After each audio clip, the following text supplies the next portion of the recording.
want to hear it in there. I think this album came together really easily because we were, as people, very optimistic about the future. So we started off this record with a kind of a sense of freedom, a sense of optimism, and a sense of kind of anything is possible now. I think this is the record that we had the most material when we went to record it, you know, and I think a lot of it kind of stemmed from mine and Brian's kind of frustration with the situation we were in during the Meds session. At the end of the Meds tour, Placebo was kind of a band only really in name. In a way, it had sort of ceased to become a band and it sort of become a brand, almost. What that meant to me was that it seemed like you were kind of selling something as opposed to sort of living something.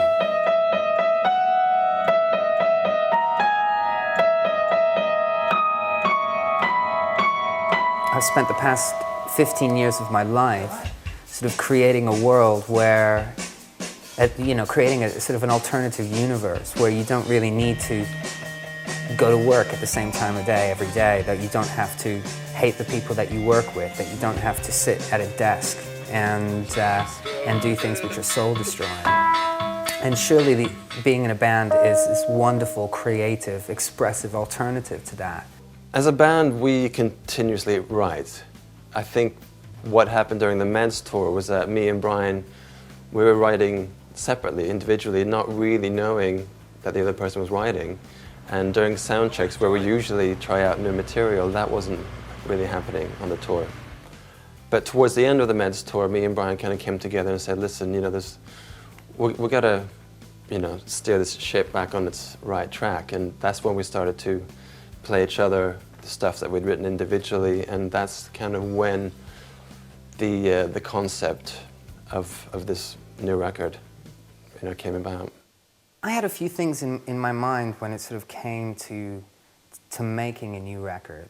I wanted to make a record which was very colorful, because I'd felt that Meds was pretty dark and pretty down. And there were certain moments on Meds which were probably the bleakest moments that sort of musically and emotionally that we've had in our career. And I wanted to do something which was kind of a bit more upbeat and a bit more optimistic. Almost psychedelic in the true sense of the word, not necessarily inspired directly by psychedelic music, but just full of color, basically. Just the feeling that we still had the urge, and we still felt that we had things to write about and new musical avenues to explore together. We got a new drummer in the band. We weren't tied down to a record contract anymore.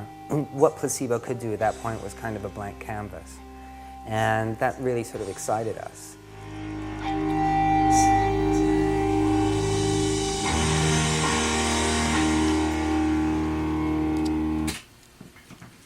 Really nice stuff in there. Yeah, really exciting. I feel a little spent. Come on in.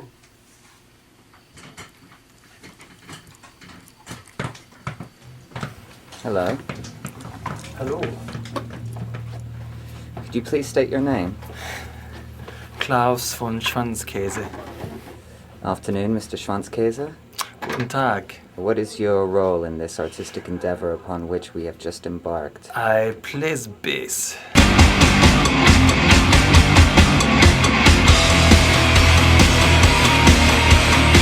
I stroke my strings.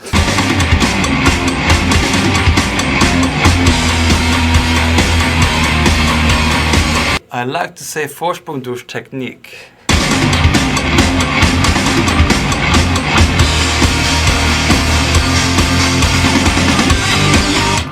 So sing. Sehr gut. Supergeil. Alles klar, Herr Kommissar.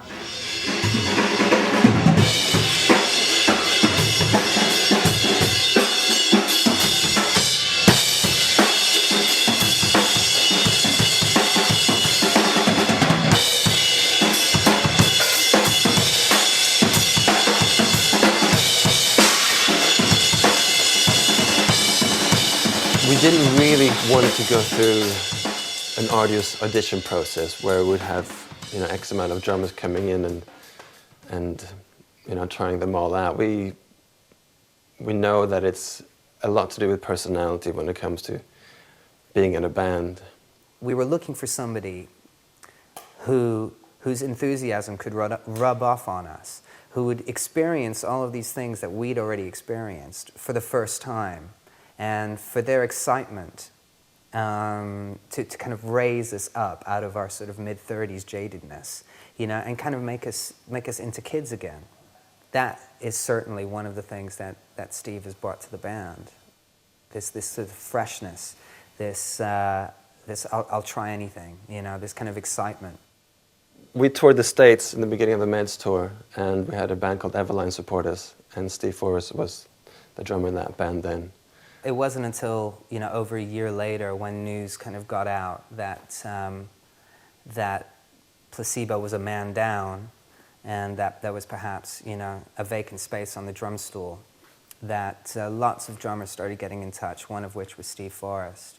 Early 07 to, you know, later in 08, almost that entire year, I spent looking for work, looking for bands, and there's really good friends of mine, a band called We Are the Fury from Toledo, Ohio, that we had done some tours with previously.